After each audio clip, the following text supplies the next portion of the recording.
Hello. How are you, Peg? I'm good, Robert. How are you doing? Doing great. Excellent. Everybody has caught up on the news? Yes. What a day, Thank God. right? Yeah. And thank those jurors and everybody else. That's right. Absolutely.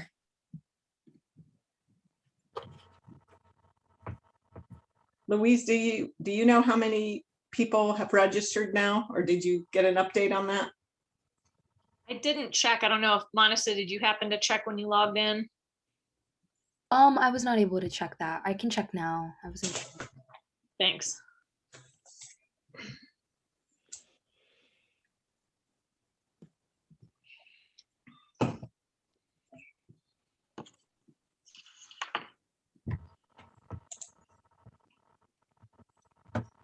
Louise, I was cracking up when we got your email with the TikTok in it. For some reason, when you said that when we were practicing last night, I I associated it with like the app TikTok. Well, I'm sure. She said it wouldn't be a movie, though. That's what I said. I wasn't gonna dance. I was like, well, what other form of TikTok is there? I barely know what that is. So therefore, like, there must be more to it than I know. And I was like, oh my God. I didn't know what that was until I started working at Lead, and then they do one of those for every single academy or every single training, and they kept saying it, and I'm like, what do they mean by TikTok? And that was before TikTok was even like popular. Right. So yeah, now we've become accustomed to them. We have them for everything. Yeah, we called it a run of show. That's what we always called it. And Yeah, so when you yeah. said TikTok, it didn't even like compute. I was like, she knows what she's doing. It'll be fine. Yep, no dancing. Luis, I just wanted to say I'm not able to see the chat box for me to get questions. See it on mine either. Interesting. I enabled it to be only to host, but You signed in as the host, right? yes. However, I don't see the chat feature anywhere. Here, I'll try to go in on the back end.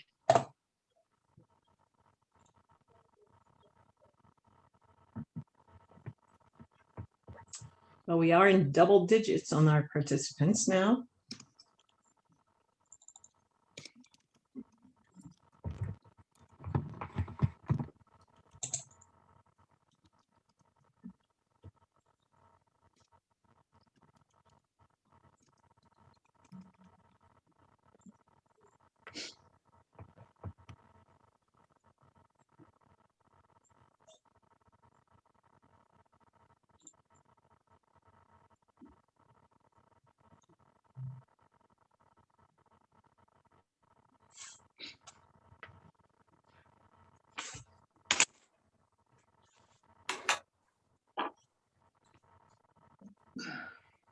It says we have 21 registrants, Peg.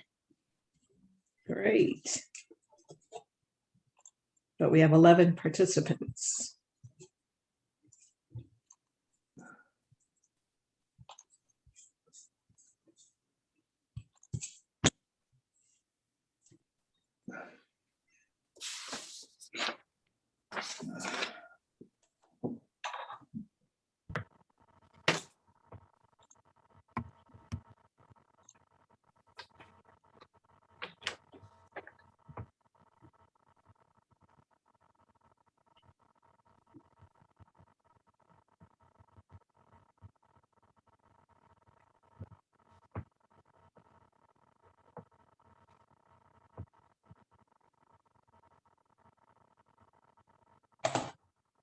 I'm not seeing a place to even add the chat.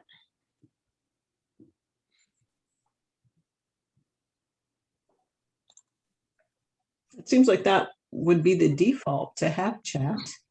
Exactly. You would think.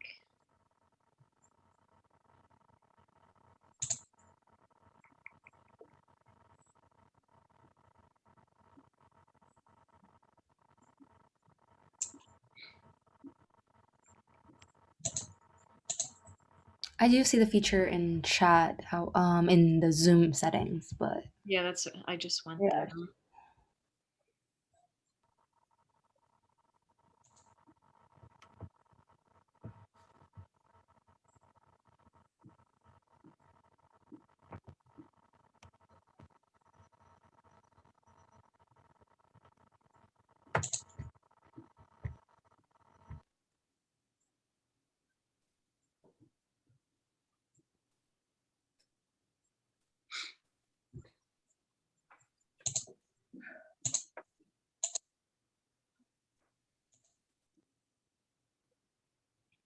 Hmm.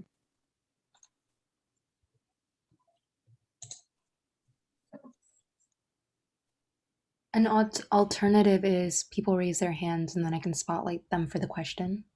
Okay, that's fine. We can do that.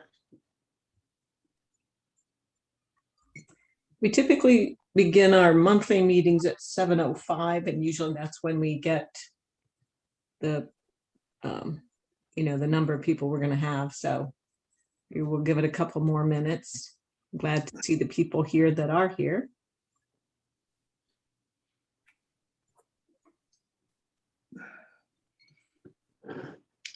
I'll say that I just came from a fundraiser at Denny's house for Nan Whaley, who announced yesterday she's running for governor. It's good to see Nan.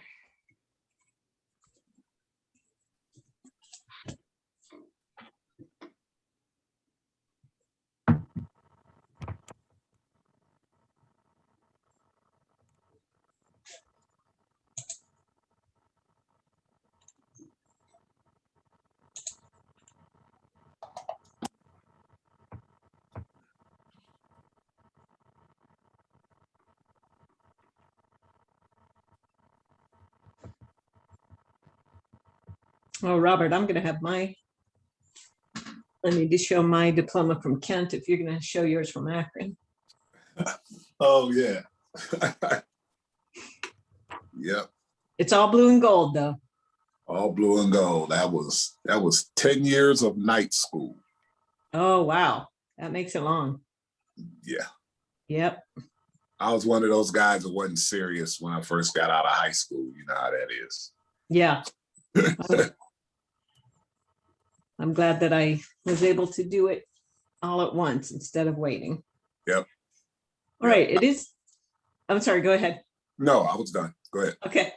I want to welcome everybody to our 5th Focus Forward Forum. This is about making an impact at the Statehouse, and we have 3 important guests that have experience both advocating at the Ohio legislature or even in the federal legislature, I think, and also a citizen advocate who has had some success with some of her lobbying efforts down in Columbus. Our moderator tonight is Louise Valentine, who is Deputy Director of LEAD Ohio, and that's an important organization that provides training to progressive candidates for local offices throughout the state of Ohio. And Louise, take it away. All righty. Good evening, everyone. Thank you for joining us. We're excited to bring you some amazing panelists who have, 2 of which have a lot of experience in kind of advocating and lobbying, and one of which is on the other end, hearing the advocating and lobbying. So I'm going to go ahead and introduce our panelists as we get all of them up on screen.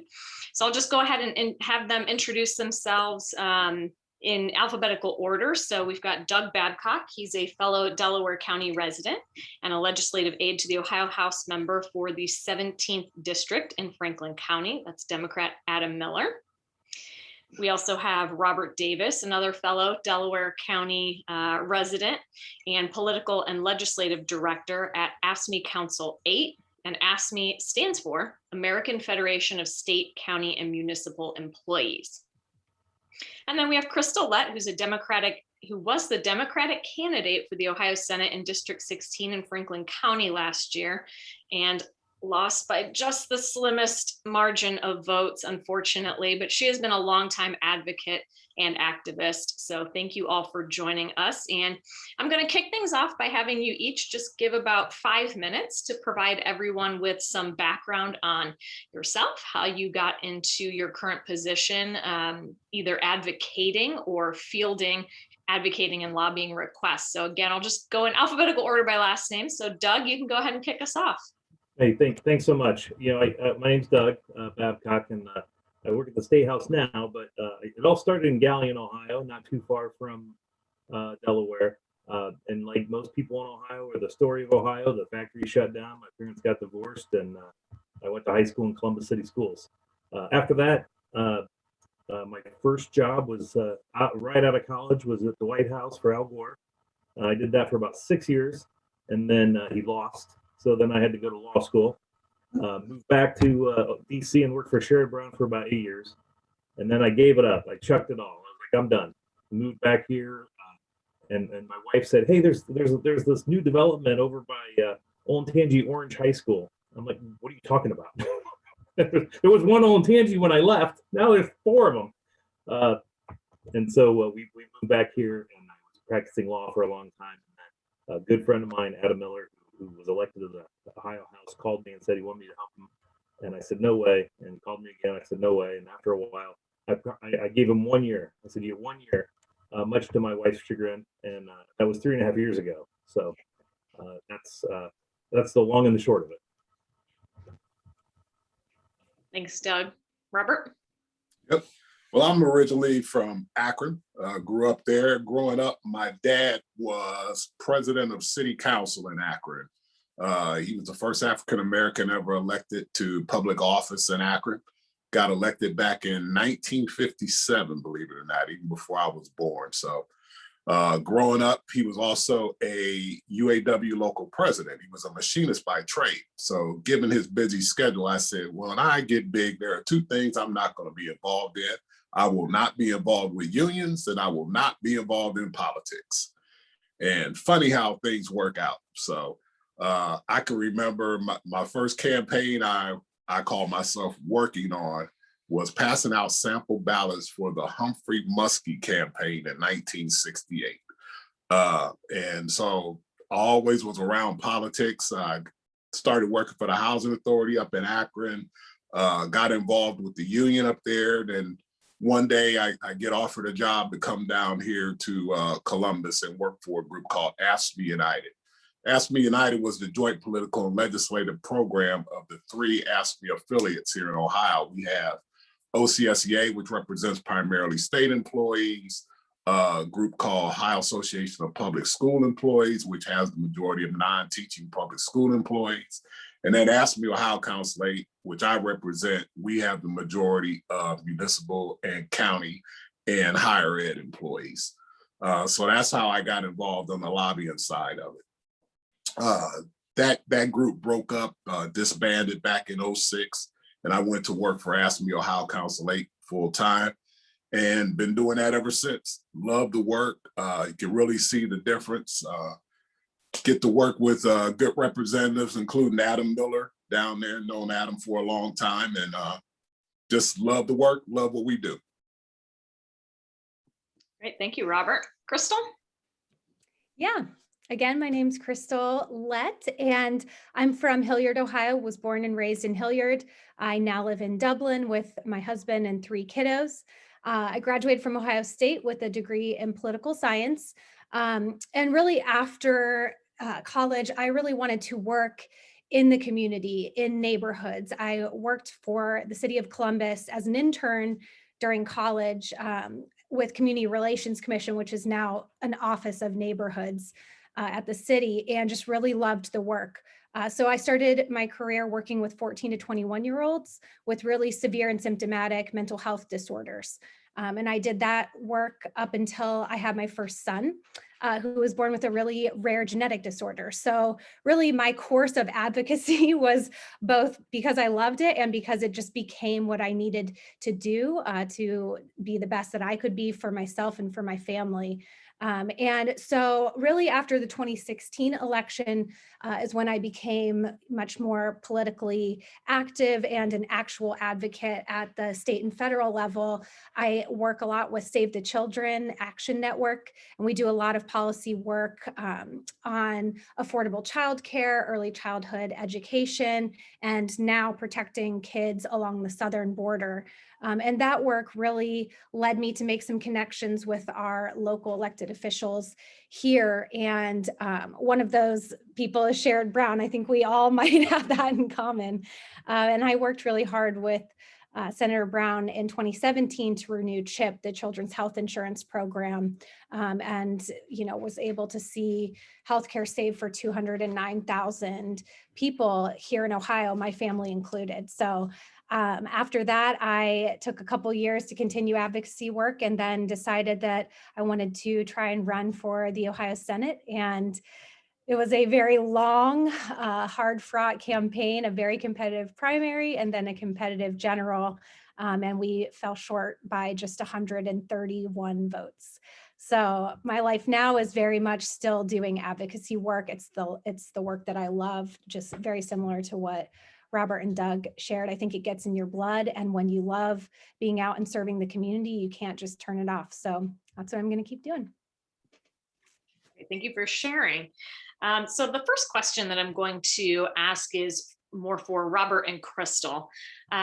So we're talking about advocacy, and if someone is just starting out and they've never really been involved with, their state representative, or they've never gotten involved in this active advocacy, where would they even start? So, if you, for example, are somebody who's scraping by making minimum wage and you've said, I've had it, I want to advocate for myself and I want to go and see if we can get our minimum wage laws changed. Where do they start? What do you do?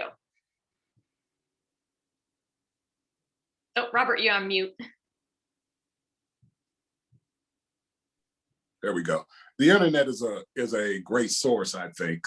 So for example, if you're talking about the increase in the minimum wage, so let's say $15 an hour, there was an effort called Fight for 15, which was led in great part by Service Employees International Union, SEIU. So it would always be good to, get on the internet, see what groups are really pushing for something like that. Give them a call, They'd be happy to talk with you. They've got folks out there in the field that could meet with you, whether it's you as an individual or your group. And it's just a good way to really get the ball rolling as far as, that advocacy and that push. And then the next step would be, reach out to the legislature. Always say the Legislative Service Commission, LSC, is a good place to see, what legislators are out there, what legislation is out there that you can possibly look at to see if there's some legislation currently introduced that deals with increasing the minimum wage. And it's just a good way to get started. Yeah, I'll just add to that too. Really, Louise, the scenario that you described is not dissimilar entirely from how I entered the space. I found myself, my husband and I were just absolutely going to go broke, like go bankrupt if we lost access to CHIP because our health insurance was so unaffordable through my husband's employer, and our medical expenses were so massive, a lot of which would have not been covered by our private insurance.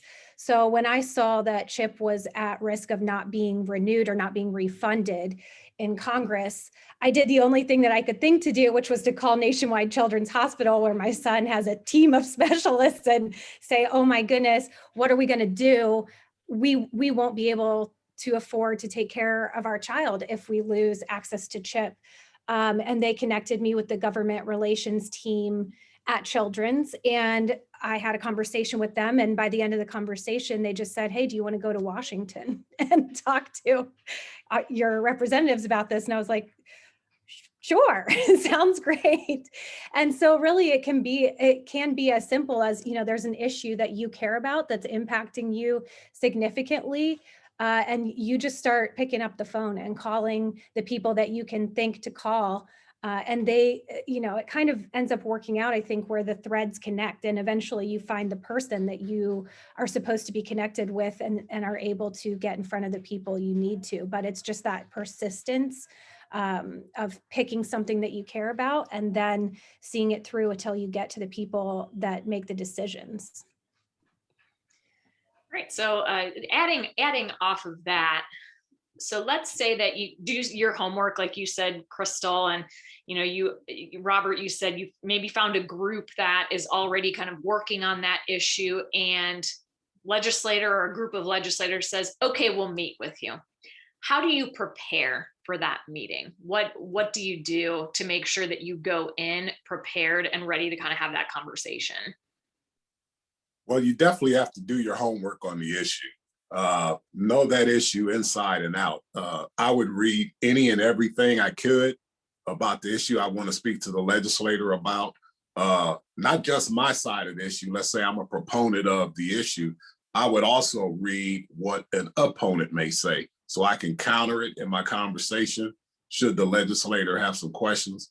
And then probably the most important thing, I always like to do my homework about the legislator that I'm getting ready to speak to. One of the things I found out is no matter who the legislator is, whether they're, Republican, Democrat, doesn't really matter. You'll find something you have in common with that legislator.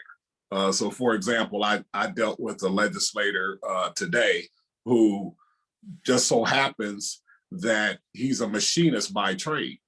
I'm a Democrat, he's a Republican, I represent unions. He's kind of, anti-union, but he's a machinist by trade. My dad was a machinist by trade. We sparked up a conversation just about being a machinist, and that opened up doors, kind of put his guard down, and we were able to have a good conversation. So I would always say do that, break the ice, but most importantly, know the issue you're going to talk about.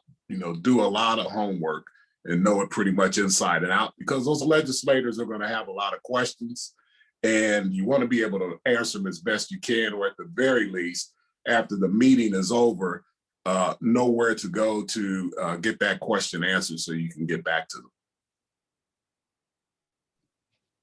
Yeah, that is awesome advice. I think too, what kind of helps to connect with a legislator is that you craft your arguments also around the things that they care about. So for example, I was advocating in Washington, D.C. For paid family leave. And when I meet with Democrats, I can make all the arguments that I want to, and they will 9 times out of 10 agree that paid leave is a good idea. But when I met with Troy Balderson, I framed my argument around the committee that he sits on. He sits on the Small Business Committee. So I was like, let's talk about this. I wanted to show him that I understood the topic, just like Robert was saying, that I had a personal experience with the topic as well. That always helps if you can insert a personal story to show how you're connected to the piece of legislation that you're trying to advocate for. It's always helpful. And it helps them listen as well. I've discovered it helps them stay attentive. And then I crafted the rest of my argument around why it would be good for small businesses and what it could do for him in his effort to be an advocate for small businesses. So anytime you can share your story and then wrap that story around what it means for that politician and how it can be beneficial to them and their career, you will keep their attention, and they will 9 times out of 10 get back to you and even maybe want to work with you further on it. That's so true. Facts and figures are pretty boring when you're talking to people. If you have stories to tell, you can really kind of hook them with that. So Doug, I'm not going to leave you hanging. So when constituents like Robert or Crystal reach out to, like Representative Miller, they'll likely interact with you. And what typically happens during that interaction with, you or another legislative aide? And then what are kind of your takeaways after that conversation? Sure, and that's really the real difference between DC and Ohio. The member of Congress have about 7 staffers. That's in the office. Of course, they have district staff. A senator will probably have 30, depending on the size of the state. And then, the Ohio senator will have 2, and the Ohio House member will have 1, and that's it. So, and because of term limits and part-time legislatures, the turnover on House staff is a lot. In fact, I've been there 3.5 years. I'm probably 5th in tenure, at least on the Democratic side. The Senate and House in the U.S. in D.C. is a lot more. I mean, people are there longer. I don't want to say they're more professional, because the young people in the House in Ohio are, but they're going to have more advanced degrees. They're going to be doing it longer and on, honestly, on a bigger stage. But that said, you have to understand that, because when Crystal goes to D.C. to talk to Senator Brown's staff about CHIP, she's going to have a health staffer, because Senator Brown has 1 staffer, and that staffer does healthcare. But now in the Statehouse, I do it all. So you got to really, really, really educate, and then you can advocate. And you have to do it every year because of turnover and term limits and short memories, and expertise is different. But as far as the meeting, it's been hard lately because of COVID. Anybody can come to the Capitol, the Wright Building or the Senate, and talk to members. You can drop in if you want. It's not a good idea, just because they're busy and you'll miss them. Delaware County is kind of nice because they're local. My boss was on the west side of Columbus. People couldn't walk there from his district. But really, it's about the first interaction you should have with them is over the phone or an email, and build that relationship. You don't always have to go to Columbus. You get them in districts. And when was the last time a politician didn't want to talk to somebody, especially, and if you know what you want to talk about, they're pretty good knowing really quickly whether you're scamming them or not. And I kind of keep going on and on. But when Crystal went to DC to talk to Sherrod Brown, that was intentional on everyone's part, because Sherrod Brown knew right away. She knew what she was talking about. She wasn't a lobbyist. CHIP wasn't, an idea or a concept or a line item, and she put a face and a story to it. It's something he's going to remember. Then he turns to the staffer and says, what's the funding level? What's the percentages? That kind of thing. And my office in the Rife Center is a cubicle, and I mean, not a cubicle, it's an office with a window. DC for Sherrod Brown, it was a cubicle. There's no way we're going to be able to touch, see, and feel everything. So when you see the staff, you want to recreate that for them. And I always tell people, they're like, "Oh, I'm really upset. I only got 5 minutes with the representative." And my first reaction is, "You got 5 minutes? That's great." And it's got to be a one-off. I mean, so the first interaction, they're going to know it's very transactional. Hey, I'm going to talk to your boss about HB 97 or whatever the number is, and you just go, "Okay, I know what that is. I know what it's about. What's your angle? What are you going to talk about?" They'll try to set something up. Most of the time, you got a staffer, and again, they're probably very young at the state level. And then after a while, either in district or in meetings or hearings, you'll see the member, and they'll figure it out. But remember, if the staffer has to know everything, so does the member. And if you only have one of each, sometimes you want to divide and conquer. And I've seen staffers block people because they haven't agreed with the concept, or lobbyists. Sometimes I take a bullet in front of the chamber to save my member. So.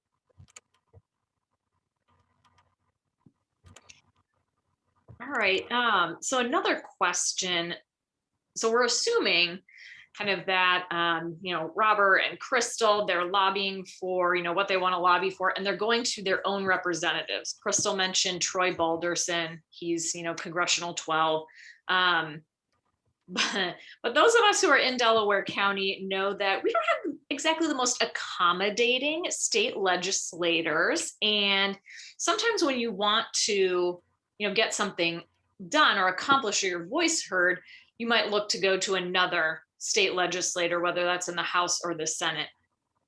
Does that happen frequently? And if so, if you do have somebody who is approaching you from a different district, is the interaction different, or what are the takeaways from that? People are usually polite, but if it's and because we're going to be redistricted because of whenever we get around to the new version of gerrymandering, the odds of working with the outliers, but there's not a lot of time.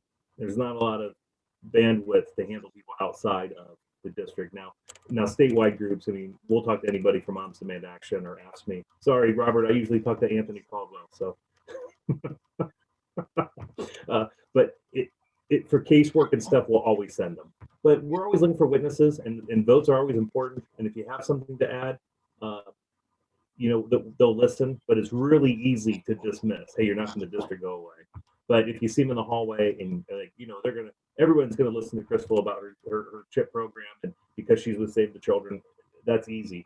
But if you're just interested, you know, and you send an email to all 99 House members, you'll probably get one email back, and that's from that rep. But you can testify, you can post on Facebook, you can write letters to the editor. There's other ways to get there. So what I'm hearing from you is that we need really good elected officials who actually listen to us. Yes, and you know, the great example was I forget which bill, but Representative Jordan just introduced some gun bill, and the whole time I was thinking, you know, elections matter, because we wouldn't have had that problem. So sorry, but it's the truth. I mean, all lobbying starts with elections, because we got we have only 35 Democrats in the Ohio House, 7 in the Senate, 7. You know, we win when we don't do anything. And that's not how we get ahead. But then after that, then we look for partners. Well, we can peel off some mainstream middle of the road. You know, politics is a circle, not a line. Sometimes we can get people down here, but without the numbers, it's like getting into law school. If you don't have the right score on the test, you're just not going to get it. And I don't think you know, Andy Brenner, Senator Brenner, and Chris Jordan and Rick Provine are smart. They're really smart guys. But I don't know if they're going to change. Yeah, fair enough. All right, so my next question is for Robert and Crystal. So I want to hear about some lobbying and advocacy efforts that you took part in that were successful. Now, whether you were able to effectively get a bill all the way through and passed, or if you were just able to make some incremental progress that you were proud of, whether that was in a group or on your own. Just talk to us a little bit about what that kind of success story was and how you think you were able to make that progress. Well, I always use pension issues for our success stories. The one thing I found out is legislators do not like to mess with someone's pension if they don't have to.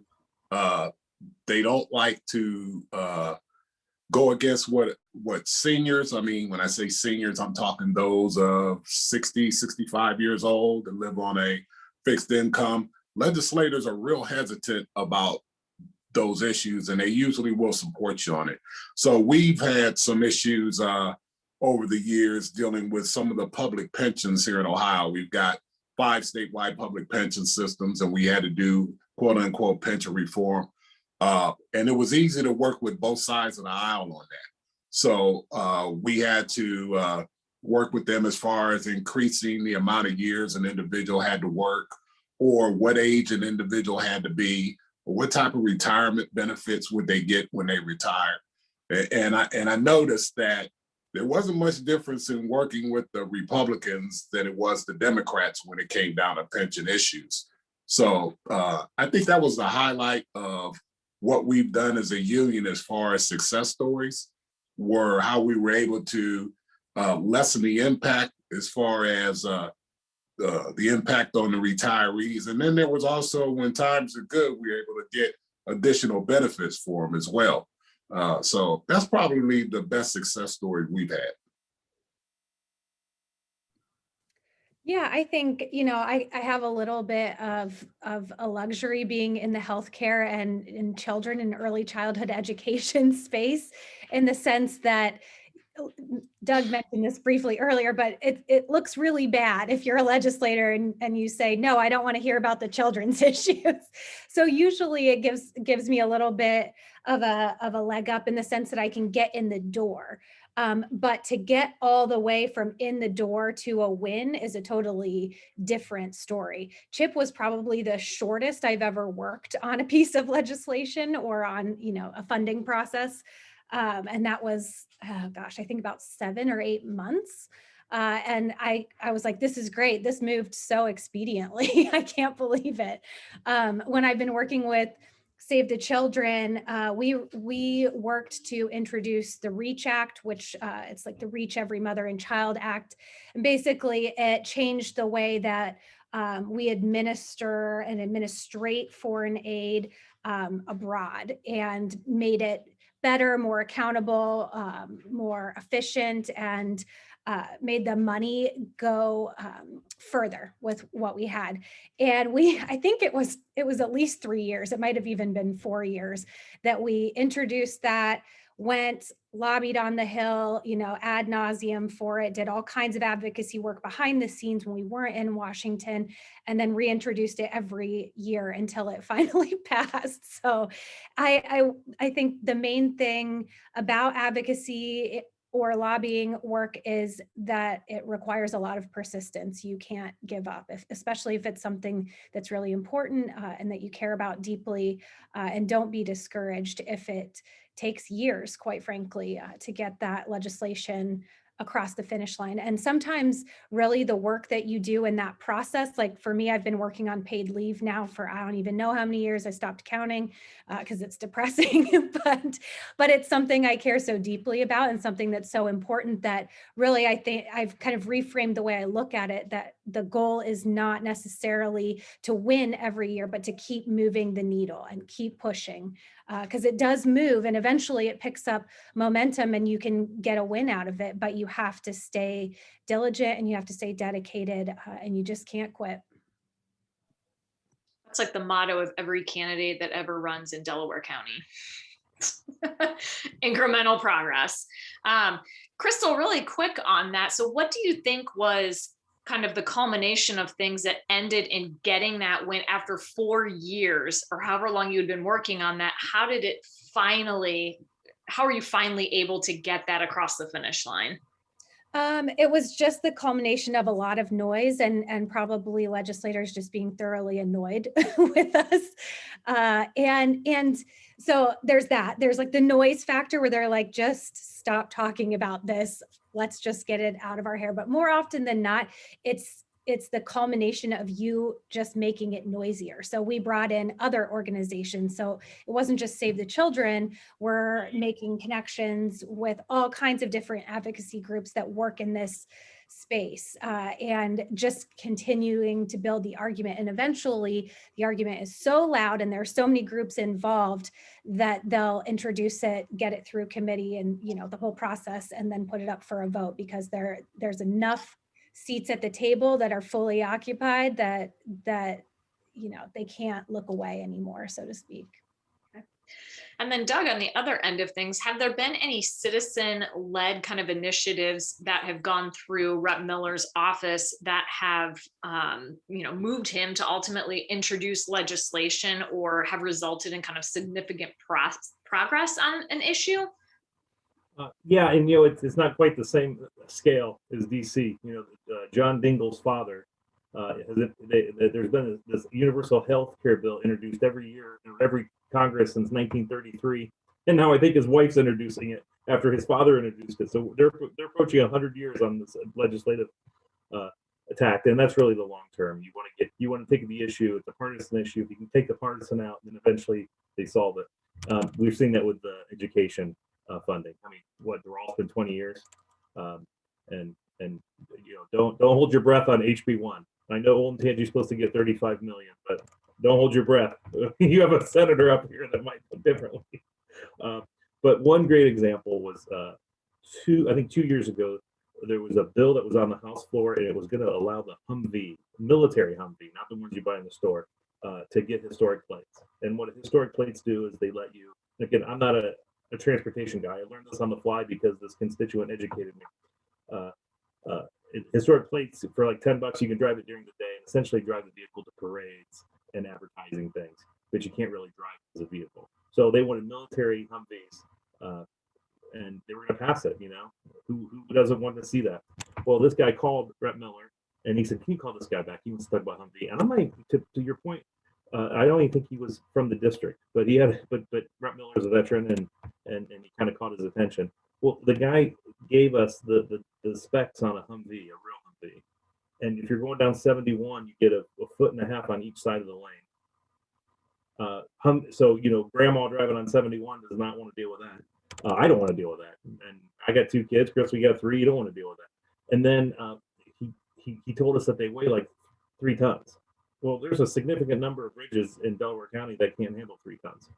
And so one guy called Rep Miller literally the morning of the vote.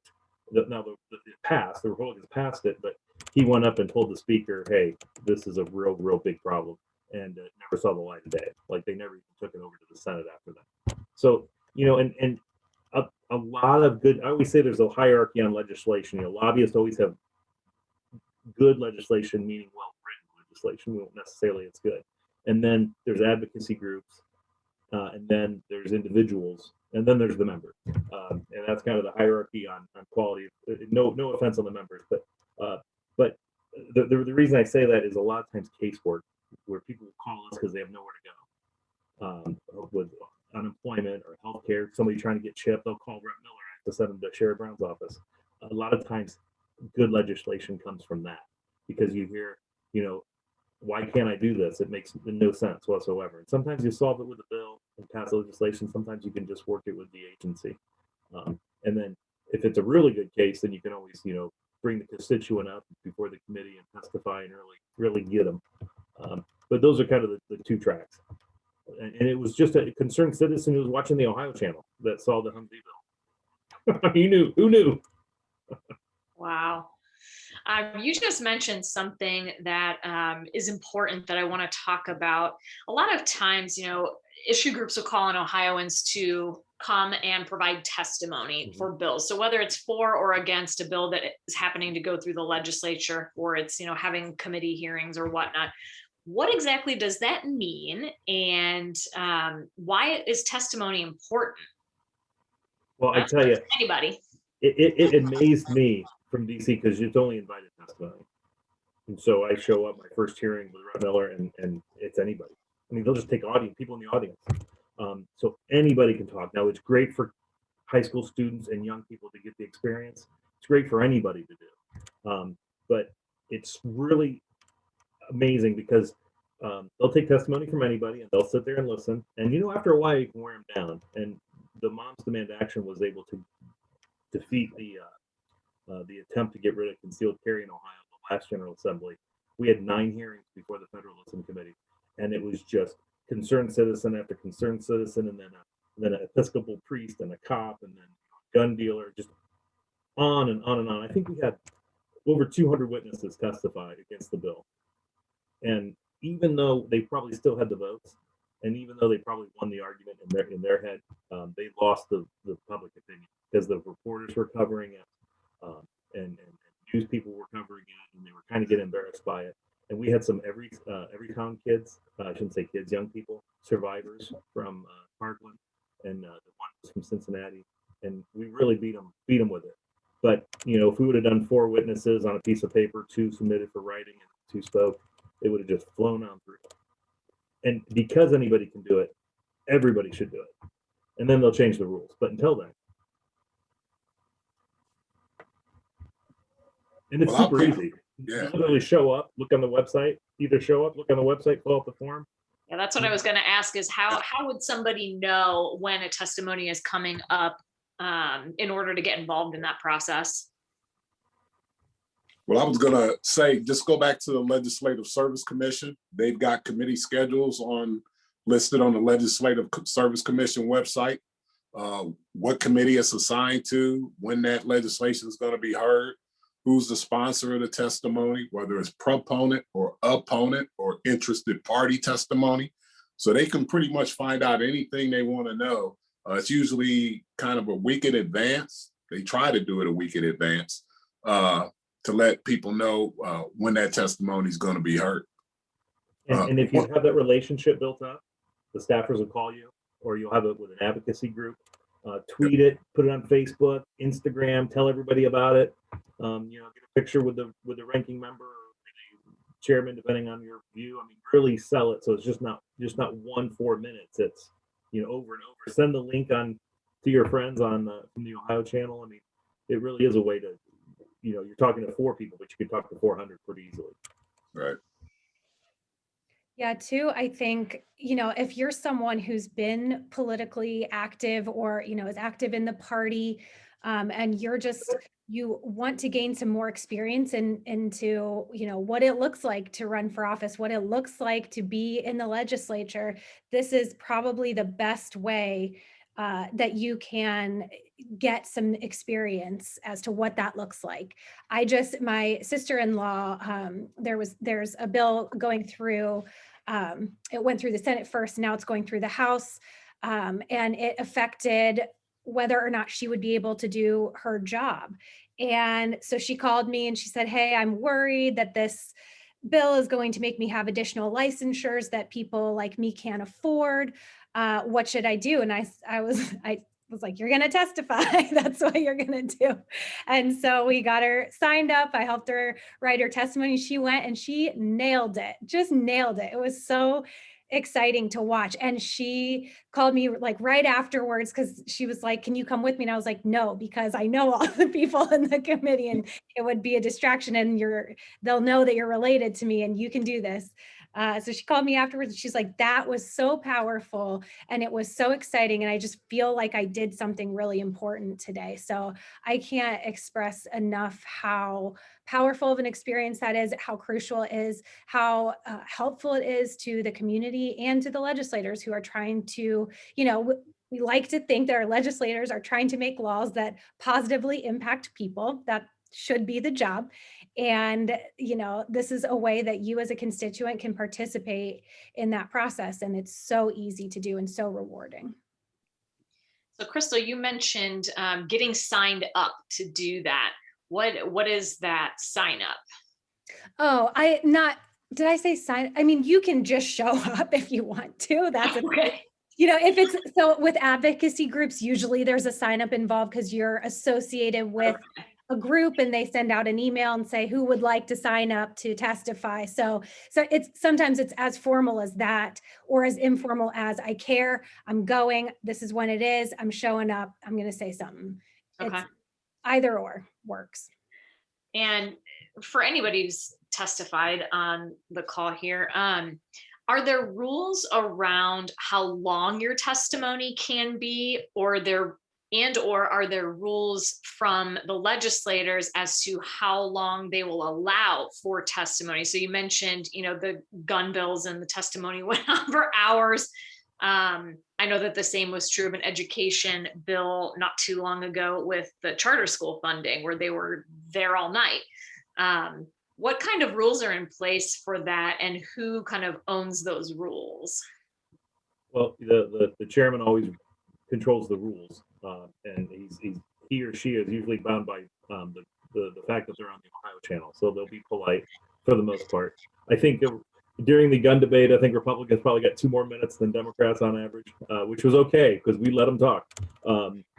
But if you're cordial, 3 or 4 minutes, they'll ask questions. You can write, you can give them a whole book and just give them the highlights. I've seen it go on long enough, and the chairman's like, "Oh, okay, come on, we get it." Or it's the same, an organization, usually not our side, but an organization will write a bunch of testimony, although everybody will just read the same thing. And it's like, "Hey, we get it." But they're pretty cordial. I've been surprised. I mean, because in DC, you're invite only, and it's usually somebody that CEO of a company or something. They just hammer them. I do know one representative tried to get in an ecumenical debate with an Episcopal priest from Cincinnati, and it didn't end up well for him. So usually they're pretty good about it. And after about 5 witnesses, they just stop asking questions because they all, so if you don't go, put your best ones early, as they say. And again, and I said it earlier, so great for young people. I mean, college students, high school students, to put them in that atmosphere to really see. I mean, it's so good, and they always listen, and they're always nice to them. And if you're doing a written testimony, where do you send that? How does the written testimony work if you can't be there in person? Well, you always look to see who's the chair of the committee where the legislation is assigned. and you send that legislation, that your written testimony to the chair of the committee, and they make sure it gets to the committee members. When I first got started, you did not have to submit that in advance. You could just show up, fill out your witness slip. If you chose to pass out your written testimony to committee members, that was fine. If you didn't, that was fine as well. But now they request that you have that written testimony into the chair's office 24 hours in advance. So I always say it's just good to always have it. I even sometimes send it to other folks who aren't members of the committee. Let's say I've got an ally that's a legislator, but they don't sit on that particular committee. I send them the written testimony anyway, just so they're up on what I'm going to say and they can share it with other legislators. Yeah, and always send it to the ranking member. And in our case, it's the Democrat, just in case somebody didn't get it. Right. We'll make sure they got it.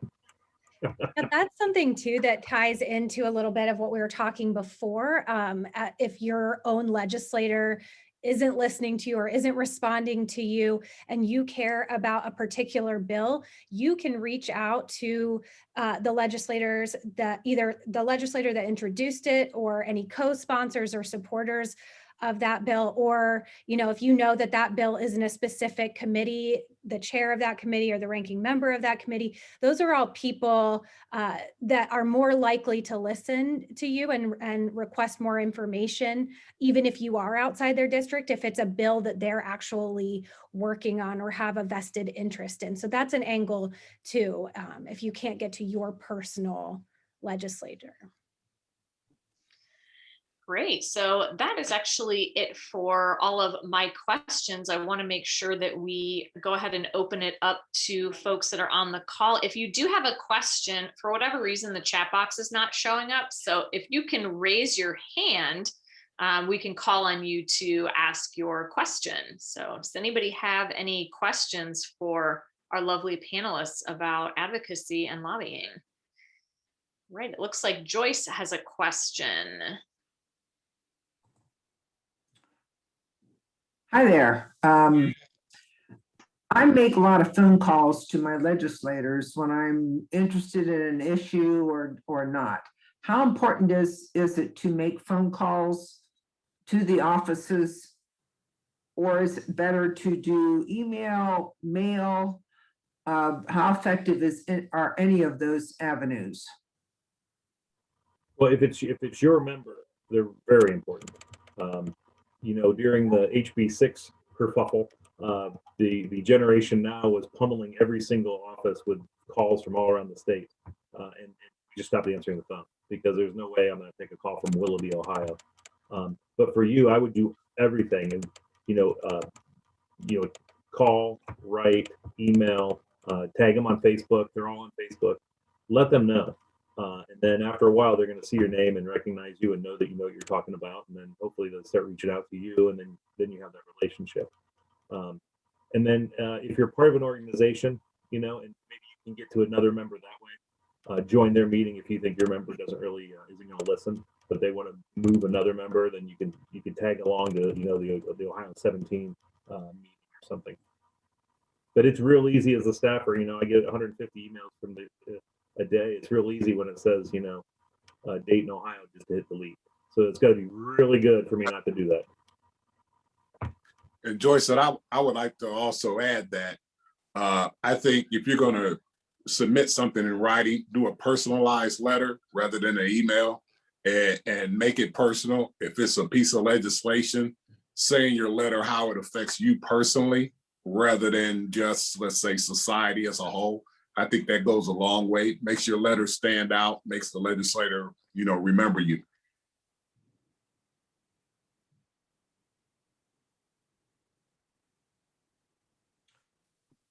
All right.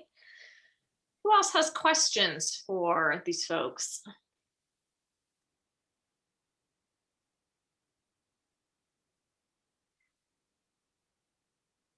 I guess while we're waiting to see if anybody else has any questions, I'm just going to ask, is there anything else that folks should know that we haven't already covered about trying to, you know, advocate and lobby for things that are important to you? Well, I'll say this from a staffer's point of view. One of the hardest things I do as a staffer is try to create events for my boss in the district. So invite them to things. It's so much easier to send him to an event that already exists. If you can get 5 or 6 people at Bob Evans on a Monday morning to talk about guns, he'll be there. That's so much easier for me than to try to find than to arrange. And if you can do that, they'll be there every time. And if it's political, get their political route and fundraiser, whatever, do that. But invite them to things that are going on, cleanups, local parties, anything, because believe me, that's the staffer's best friend. And that means I'm going to do it because I don't have to do it myself. And that, there's one of me. So I have a question about that for you, Doug. The representatives that were elected to serve Delaware County are not so likely to be interested in attending any events that the Delaware County Democratic Party might organize. Have you had experience with being invited to Republican events, or do you know of any Republican legislators that actually have accepted invitations from Democrat organizations? Oh yeah, because every vote counts. So if it's I know the Moms Demand Action works with everybody. The chamber, Adam Miller and I go to chamber events, and they're probably technically Republican. But for you, Peg, with the party, you got 9 people in Franklin County that would love to come see you guys, even though you're not in the district. Because 1, they don't know what the districts are going to look like, and 2, they want to help. A healthy, vibrant Delaware Democratic Party is in everyone's best interest. And you invite David Leland or Kristen Boggs, and I don't want to speak for them, but I know Adam Miller would come in a heartbeat. And they go to Muskingum County and All Glaze. They go to the deep red areas because there aren't any blue there. Great, thanks.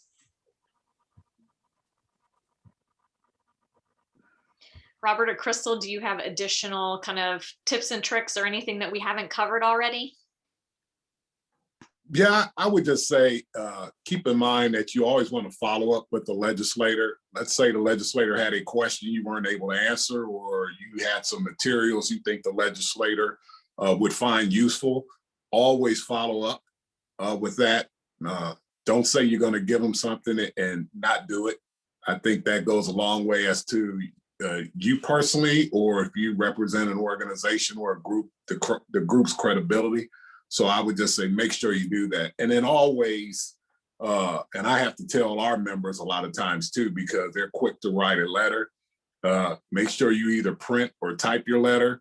I know a lot of times it's just as easy to scribble something, but a lot of times folks can't read it, and there's nothing worse than receiving a letter that you can't really understand what the person's trying to convey. So I would always say, type or print a letter and make sure you get back to them with useful information. And to that, Robert, Rep Miller gets about 500 letters a month from constituents. Probably 2 are snail mail. The rest are email. And we reply to all of them. And the snail mail is a pain in the neck because you have to print it out, you have to do the envelope. Boy, you just cut and paste and it's done. But we remember those, and he always sees the handwritten ones. Right.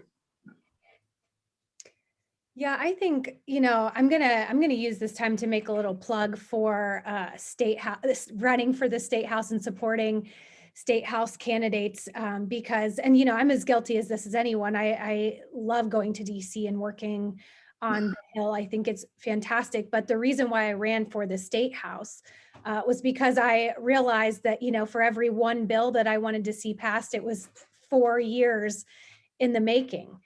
To get that across the finish line. That's not the case at the Ohio Statehouse. So much more legislation is introduced. It passes so much more quickly.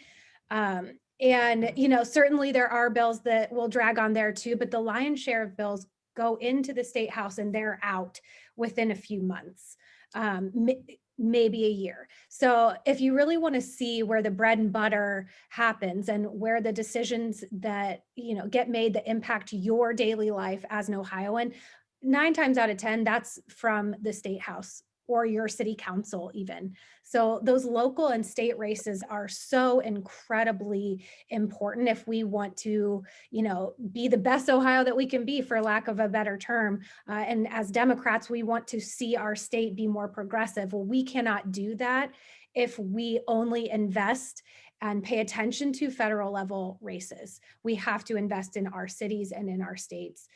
In our state house seats. It's just, I can't emphasize enough how clear that became to me when I started being involved in advocacy work. And so we need more qualified, compassionate candidates in the Democratic Party in all counties. But especially in Delaware County, we need to keep that pipeline going. And I know that it's hard. I know that it's tough. I know what it's like to run in a competitive district that's really trying to flip, and then watching it slip through your fingers, and how devastating that can be. Louise knows how that feels. And so many others do too. But I will say emphatically that it was worth it. I'd do it all over again in a heartbeat, and I might still.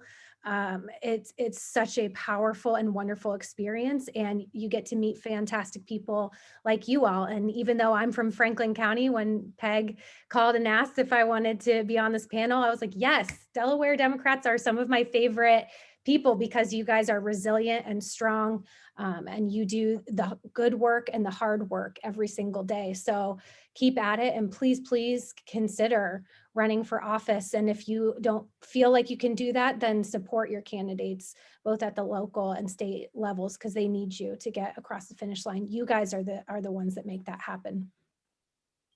Crystal, I know that you have to bounce for another call, but you said at least 2 or 3 times that people should run for office. So what do we have, like maybe 4 more to get to that magic 7 number? So we'll just keep telling people to run for office, and maybe it'll stick by the end of the call.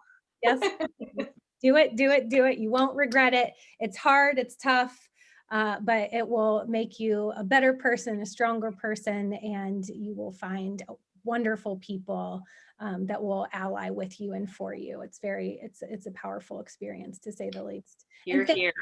It's good to see you all. I miss seeing you in person, and hopefully I can see you guys soon. I get my second vaccine the day after tomorrow, so on our way.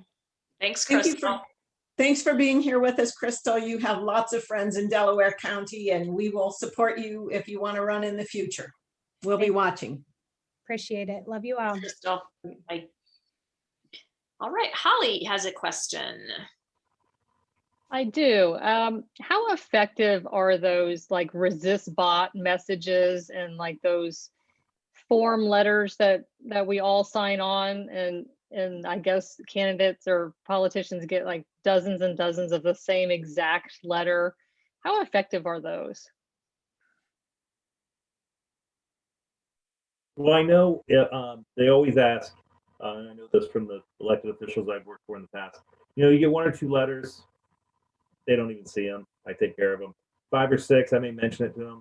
Now, Sherrod Brown, you have to hire, a couple of digits to all these. And then after a while, if we get 150, I'm like, hey, whoa, we gotta do something. And then sometimes I answer it myself, and then we get a lot. It matters. But if you get a form letter thing to fill out, just cut and paste it, change it a little bit, personalize it, and send it. It's a lot more effective. I had this convention of the states, which is, by the way, probably a whole forum we could have on that. This is the idea to have a convention to redo the U.S. Constitution. I'm not quite sure we want to touch the 14th Amendment, but anyway, this guy, he's emailed like the same letter like 20 times, and I sent him the same letter back. And he's like, "You keep sending me the same letter," and you keep sending me the same letter.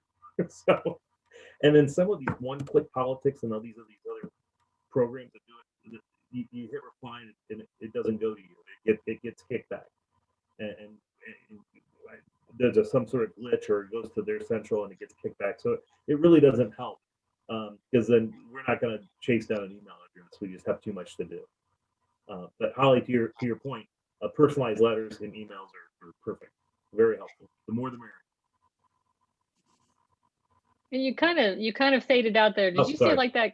The one-click politics, they bounce back. They don't even get delivered. Yeah, sometimes in certain programs and certain companies, they don't work. And then we just get undeliverable. And then we're not going to chase it down. We just don't have time. But if you like I said, cut and paste the text, personalize it a little bit, it's a unique email. Now the gun folks, the pro gun folks, they're kings at this. I mean, I get the same 150 letters from the same 150 people just about every week. I think it may be a fundraising thing or something they do. But it's hard. I mean, we reply, we respond to them. We're going to give them that respect, but it doesn't really move the dial because there's nothing new there. It's the same letter, the same point. But if you make it personal, then it's a different, unique letter. And like I said, every couple of weeks, I give them a little mail report, and I say I get about 50 of this on this issue, 20 on this, 4 against, and they listen. And Sherrod Brown was all about it. He get a weekly report, and his letters were in the thousands. What about postcards? Do personalized postcards make any difference? Is that seen as separate, unique mailings, or? Yeah, they're helpful. They're better than just a flat out email because you have to. Not every office replies, but Adam Miller replies to everybody. So we get it, and then you'll get a reply. That, like I said, that takes time and effort. And sometimes groups will put all their letters together and mail them as a big bundle. And that does 2 things. One, it makes the staffer very happy. But then it also makes hey, you got this big bundle, and you can show the member, here's a boom bundle on what people are thinking. And that visual is really, it grabs them.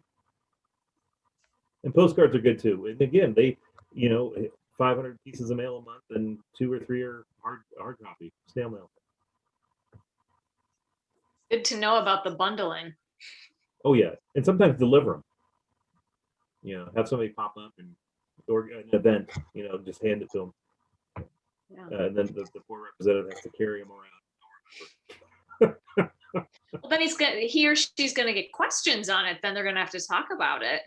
You definitely want to asking questions. Why did they give me 75 of these? Mm-hmm. Does anybody else have questions?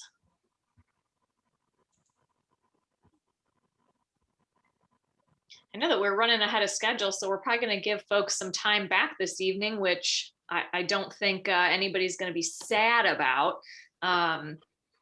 Thank you both so much for coming. I'm going to turn it back over to Peg Watkins, but I want to say that I personally learned some new things today, which is always great. So thank you for letting me be the moderator tonight. And Peg, I will turn it back over to you. Great. Thank you so much, Louise. And I did unmute. Okay.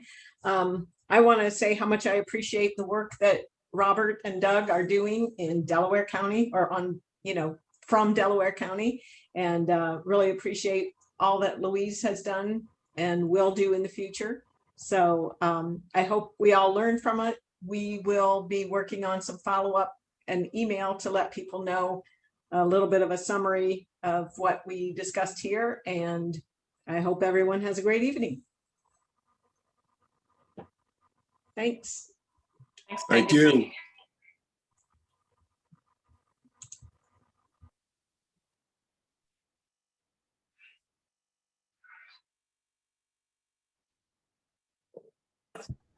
Thank you guys. I will end this recording and hopefully it saves to the iCloud. Yeah. Thanks, Manasa. Yes, of course. All right. Have a good one. Bye.